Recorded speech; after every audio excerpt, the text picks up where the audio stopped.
E aí, tudo bem com você?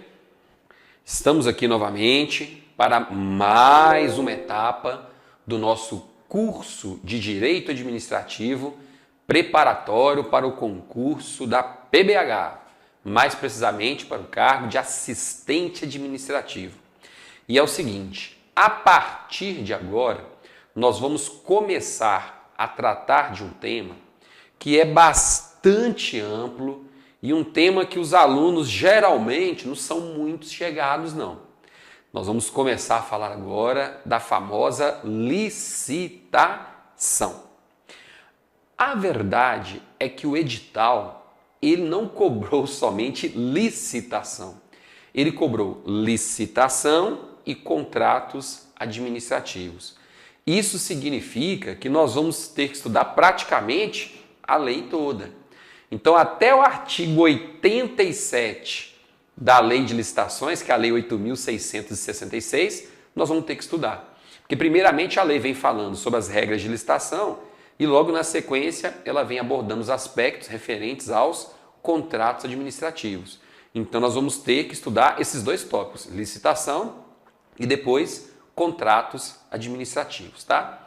É claro que a gente não tem condições aqui no curso de se aprofundar no estudo de licitação e contratos administrativos. Por que não? Porque nós estamos aqui no intensivão. Se nós tivéssemos em um curso, por exemplo, de 20 horas, 30 horas, nós teríamos aí como reservar aí umas 10 a 12 horas só para licitação e contratos administrativos. A gente teria um tempo bem razoável para trabalhar esse conteúdo. Por quê? Porque a lei é muito ampla. Então nós vamos abordar aqui aqueles tópicos que com mais frequência têm sido cobrados em provas da FUMARC. Vamos ir naqueles tópicos certeiros, né? Aqueles que a cada 10 questões, 9 a FUMARC aborda. Então nós temos que ir em cima desses tópicos que são os mais prováveis em prova. De qualquer forma, eu gostaria de deixar claro para você o seguinte. Essa obrigatoriedade de realização de licitação, quando a administração pública desejar adquirir bens, contratar serviços ou realizar obras, além de alienar bens imóveis, isso tudo é imposição da própria Constituição Federal.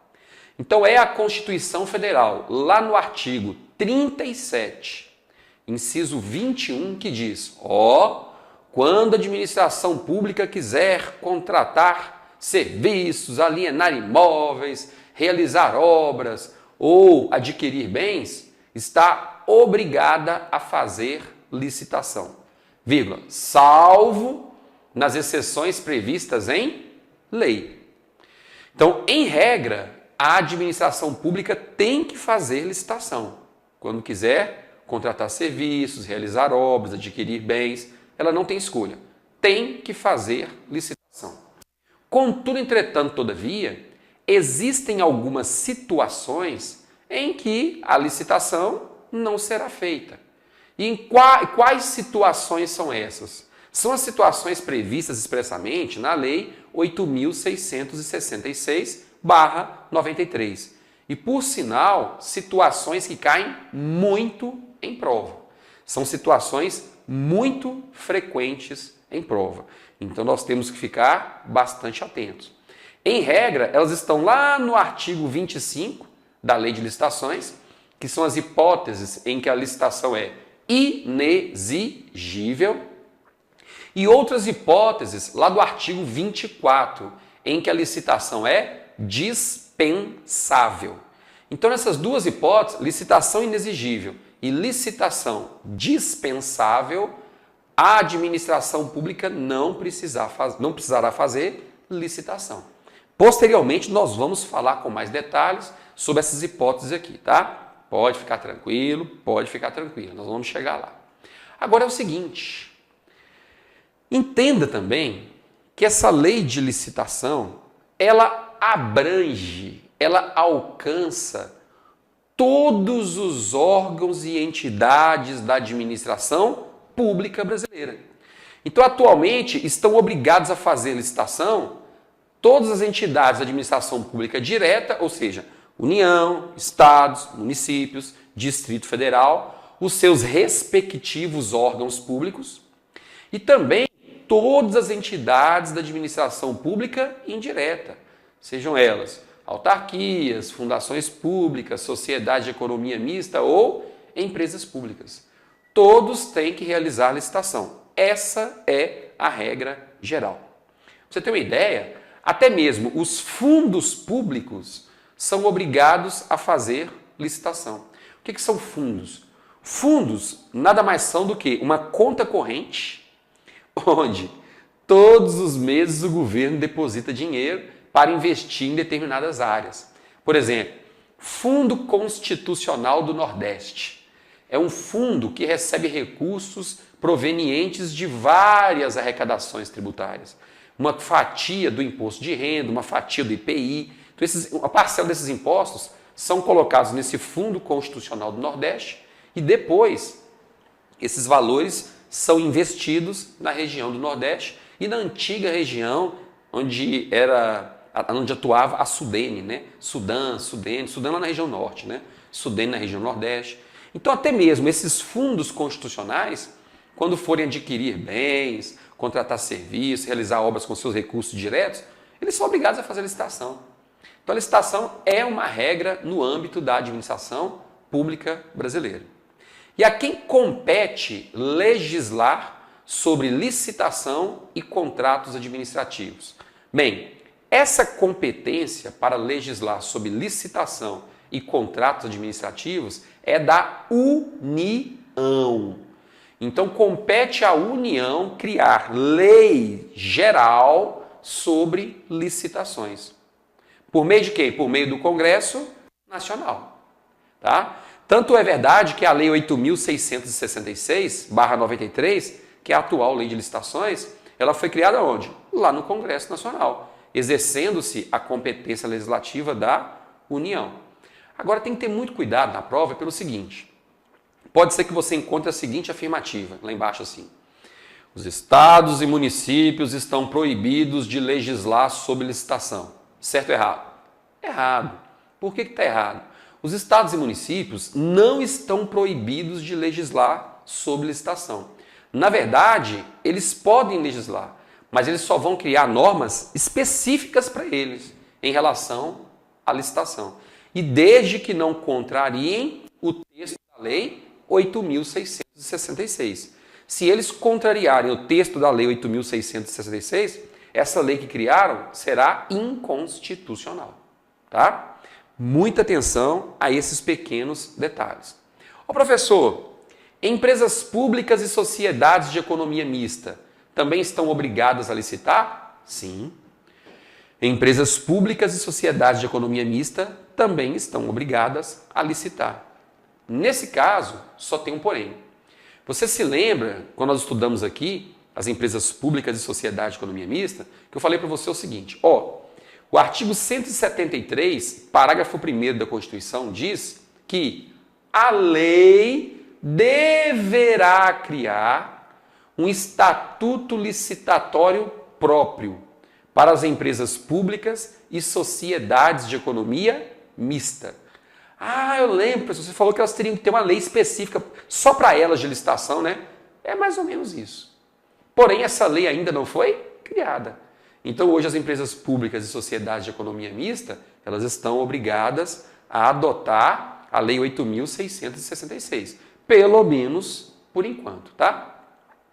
Então, falamos aí sobre o artigo 37, inciso 21, falamos sobre a abrangência da Lei 8.666 e agora vamos falar sobre os princípios. Princípios da licitação. Quais são esses princípios? Olha, nós temos alguns princípios da licitação que estão previstos expressamente na Lei 8.666, mais precisamente no artigo 3º. E temos outros princípios que não constam expressamente na lei, mas que já são perfeitamente e completamente adotados, tanto pela doutrina quanto pela jurisprudência, tá? Então vamos analisar, ainda que rapidamente, esses princípios da licitação. Então vamos lá. Ó, o artigo 3º é que vai trazer esses princípios da licitação. De cara, eu já quero dizer para você o seguinte: decore esse artigo 3º. Decore. Por quê? Porque ele é muito cobrado em prova, mas não é pouco não. Ele cai demais em provas de concurso, tá? Então, nesse caso, você tem que decorar, tem que saber de cor e salteado o seu conteúdo. Vamos dar lidinha nele aqui. Olha só. O artigo 3º da Lei de Licitações dispõe que a licitação destina-se a garantir a observância do princípio constitucional da isonomia. E aí, até então, alguma novidade para você? Não. Realmente, ele vislumbra preservar e garantir a observância do princípio da isonomia. Esse é o principal objetivo da licitação. Por quê? Quando se faz uma licitação, está se possibilitando que todos os eventuais interessados, desde que preencham os requisitos da lei, possam fornecer bens, produtos e serviços para a administração. Então você está ali, garantindo uma isonomia. Porque se fosse assegurado ao chefe do Poder Executivo, por exemplo, contratar esses bens e serviços com quem ele quisesse, ele iria contratar apenas com os seus chegados. E o restante que se dane. Por isso é que nós dizemos que está sendo observado o princípio da isonomia. E aí? E aí que esse é um dos princípios. Daqui a pouco vamos ver os outros. Vamos continuar. Destina-se a observância ainda da seleção da proposta mais vantajosa para a administração e a promoção do desenvolvimento nacional sustentável. Seleção da proposta mais vantajosa para a administração. Veja só.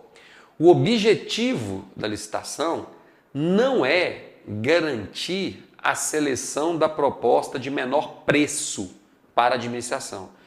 Se isso for escrito em prova, está errado. O objetivo não é selecionar a proposta de menor preço. O objetivo é selecionar a proposta mais vantajosa. E nem sempre a proposta mais vantajosa será aquela de menor preço. Tanto é verdade que a própria lei de licitação diz o seguinte, quando a proposta for manifestamente inexequível, ela tem que ser descartada. Como assim, manifestamente inexequível? Olha, vamos supor que a administração pública municipal divulgou um edital de licitação para comprar 1.000 computadores. 1.000 computadores. O que aconteceu? O que aconteceu é que as empresas ofereceram esses 1.000 computadores para a administração pública, em média, por R$1.500.000. A que ofereceu a menor proposta, ou melhor, a que ofereceu a menor proposta dentro da realidade foi R$1.200.000 e a maior proposta foi R$1.800.000. Então a média ali de R$1.500.000 mais ou menos. Só que teve uma empresa que ofereceu esses computadores por R$400.000. Poxa, antes de publicar o edital de licitação, a administração já tinha feito uma cotação no mercado. E ela constatou que o valor desses computadores ficaria aí ao em torno de R$1.300.000, mais ou menos. E aí, será que é vantajoso para a administração adquirir aqueles computadores por R$400.000? Com certeza que não. Esse valor de R$400.000 é abaixo do custo de produção. Então existe alguma coisa de errado ali. A proposta é manifestamente inexequível, ela não se mantém, é preço abaixo do custo, isso não existe, principalmente quando se trata de vender para a administração, né? Aí é que você pode desconfiar mesmo, tá vendo aí? Então foi a proposta de menor preço, mas ela nem foi para a fase de abertura, por quê? Porque na verdade ela foi desclassificada antes, já que era manifestamente inexequível, então não adiantou nada. Então o objetivo é selecionar a proposta mais vantajosa e não a mais barata. E também garantir o desenvolvimento nacional sustentável. Hoje, nas grandes licitações, o que você percebe é que o próprio edital ele já impõe uma contrapartida em prol do desenvolvimento nacional sustentável para o vencedor da licitação. Vamos supor, por exemplo, que o município X esteja fazendo uma licitação para o transporte coletivo urbano.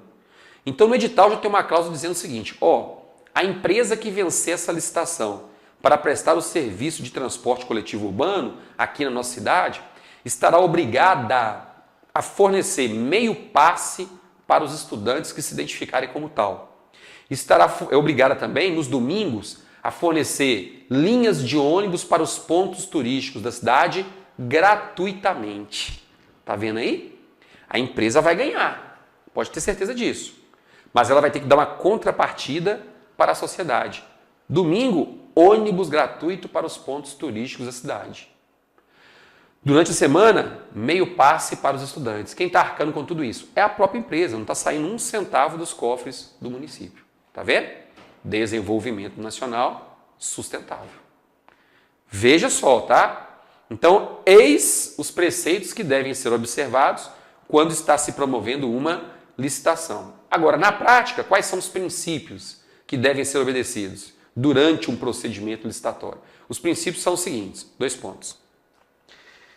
Princípio da legalidade, impessoalidade, moralidade, igualdade, publicidade, probidade administrativa, vinculação ao instrumento convocatório, julgamento objetivo e os demais que lhe forem correlatos. Então vem aqui, vamos analisar ainda que rapidamente todos esses princípios, tá? Primeiro, princípio da legalidade.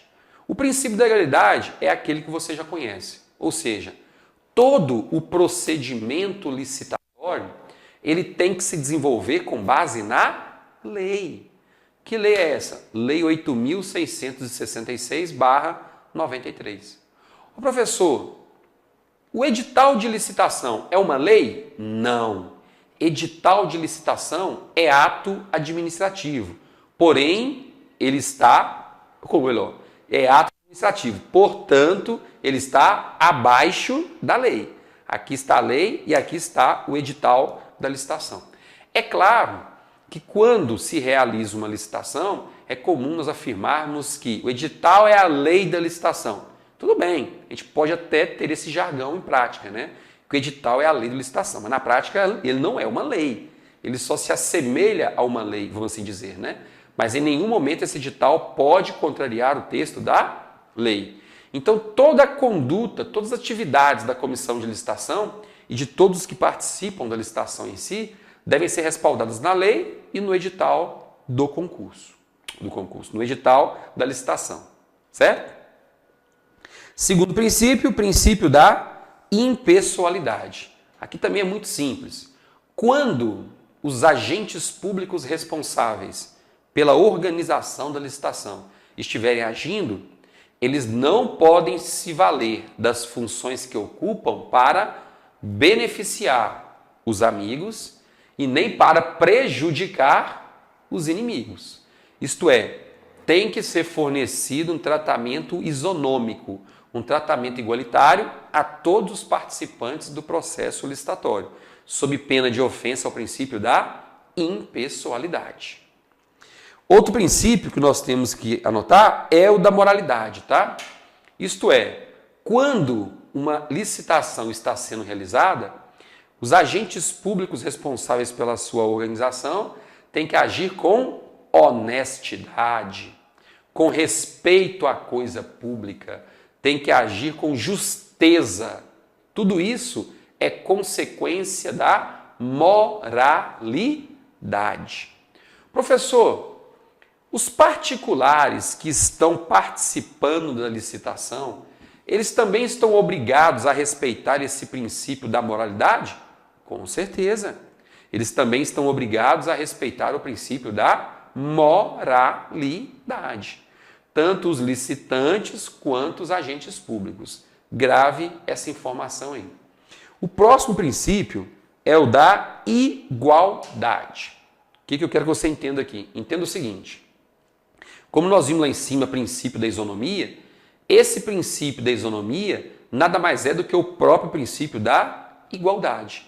Ô professor, se o princípio da isonomia nada mais é do que o princípio da igualdade, por que a lei repetiu?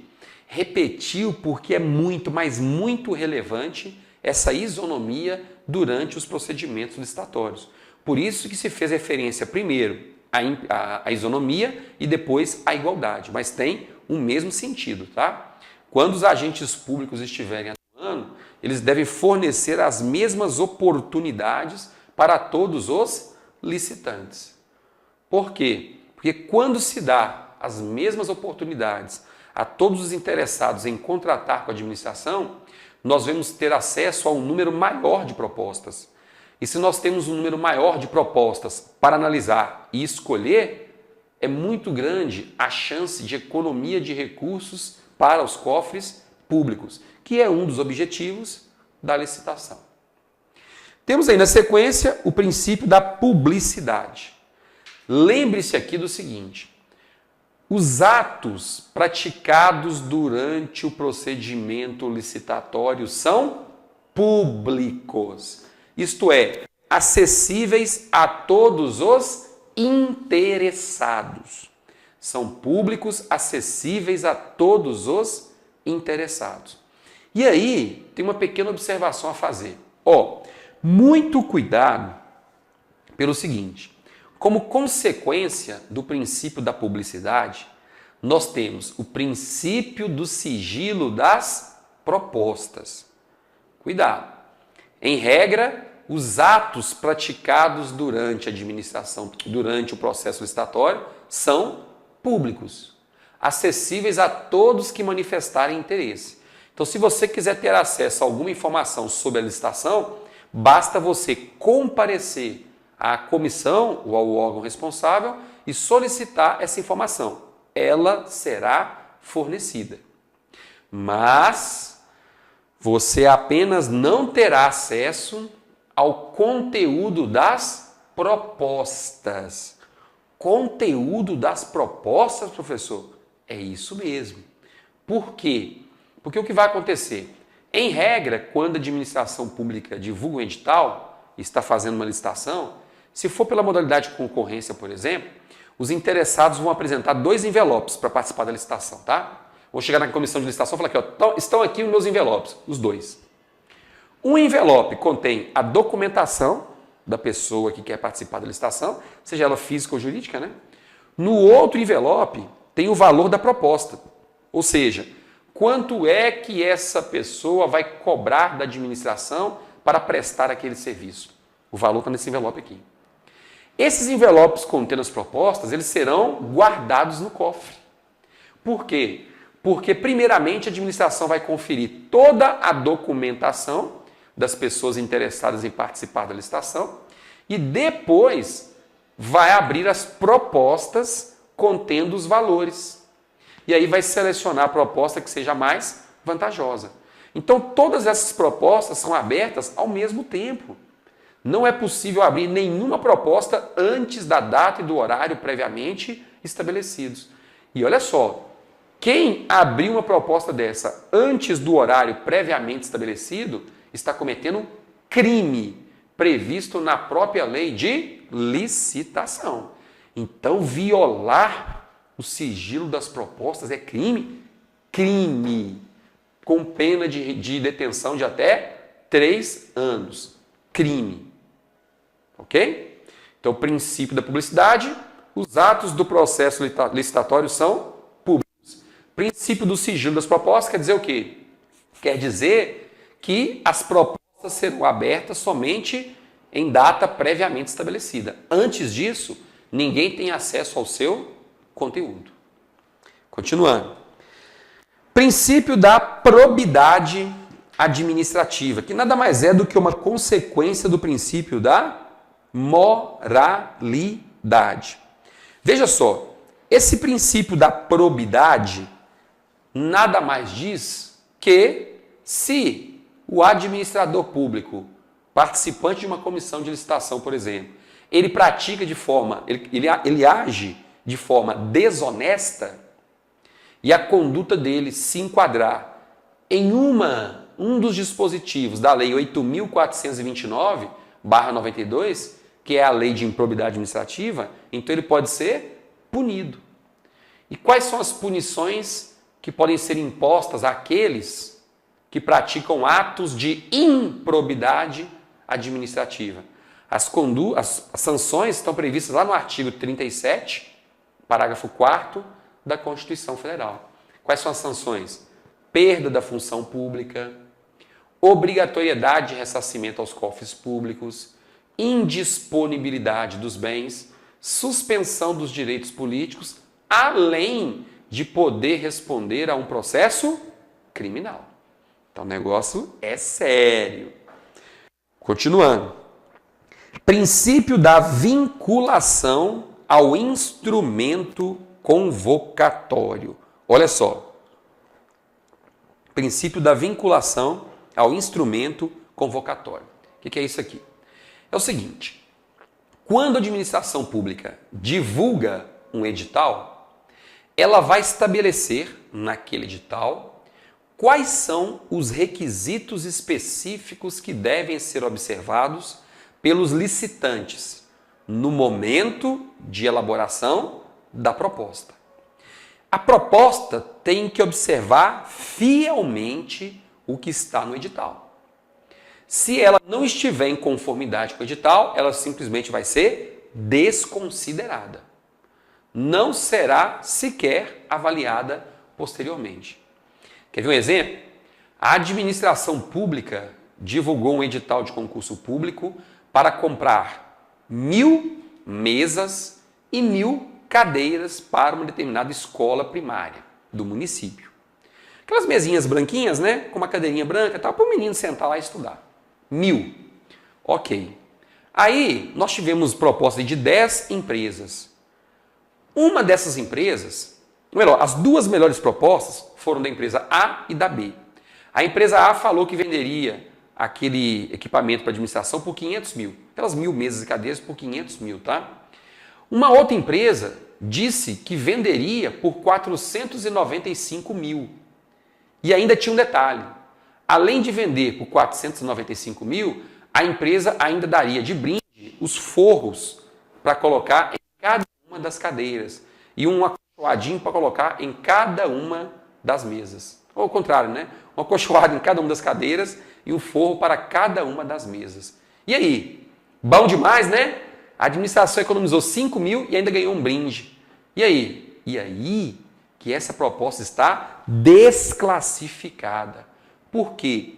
Porque o edital dizia que a administração queria comprar simplesmente mesas e cadeiras. Em nenhum momento se fez referência a brindes. Esses brindes não fazem parte do edital. Então se violou ali o princípio da vinculação ao instrumento convocatório. Porque os licitantes estão vinculados ao que dispõe o quê? Os licitantes estão vinculados ao que está escrito, ao que dispõe o edital. Se eles saírem do edital, a proposta é desclassificada. Ela não vai ser analisada. Então, no primeiro momento, você até bate o olho e fala: moço, mas isso é muito mais vantajoso para a administração. Vai economizar 5 mil e, além disso, ainda vai ganhar brinde para os meninos, vai ser bom demais. Eu sei. Mas se essa empresa aqui soubesse que o brinde também estava contando, ela teria apresentado um brinde talvez até melhor do que esse que foi ofertado. Tá vendo?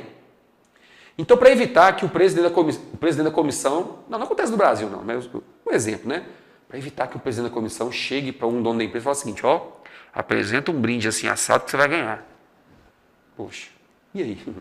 Então, está descartado. A proposta tem que ser apresentada nos estritos termos do edital. Tranquilo até aí? Esse é o princípio da vinculação ao instrumento convocatório. Tanto os licitantes quanto a administração pública, ambos estão obrigados a obedecer o que está escrito no edital, nos seus estritos termos. Ó, professor, esse princípio da vinculação ao instrumento convocatório proíbe que o edital seja alterado? É lógico que não. O edital de licitação pode ser alterado. Agora, tem que ficar bem claro o seguinte: se essa alteração do edital influenciar na elaboração das propostas, a administração vai ter que abrir um novo prazo, vai ter que republicar o edital para que os interessados reformulem as suas propostas. Então vai ter que ser dado um novo prazo para que os interessados reformulem as suas propostas. Esse é o detalhe, tá? Ah, então vai ter um prazozinho para reformular as propostas, né? Sim.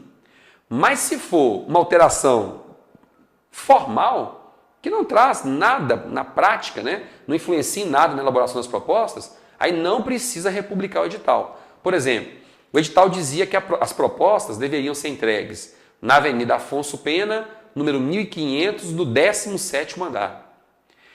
Aí o edital foi alterado.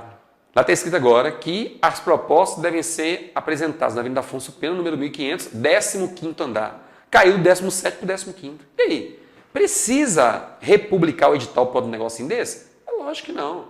O edital só vai ser republicado e aberto um novo prazo para a apresentação das propostas quando a alteração for substancial e influenciar diretamente na elaboração das propostas. E temos ainda por último o princípio do julgamento objetivo. O que quer dizer esse princípio do julgamento objetivo, que cai muito em prova? Daqui a pouquinho eu volto para explicá-lo com mais detalhes. Até mais.